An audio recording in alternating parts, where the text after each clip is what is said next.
Okay, y'all, I was on the MLS earlier today searching for houses for my buyers because, of course, there's nothing available.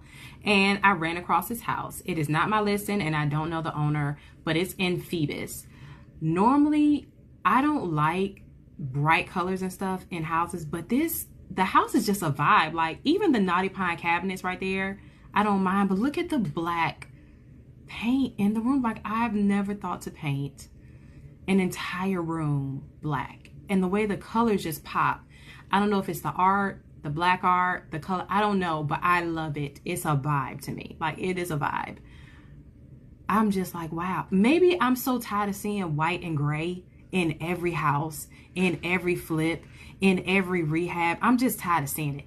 Then she had a peacock in the bathroom. I love peacocks. It's a breath of fresh air because I'm like, there's character here. And the vibe just feels right. Like, oh my gosh, y'all. I like it. If you have a black room, like if you painted your room black, comment below. Because I've been scared. But now seeing this, I'm going to have to try it. Because look at that.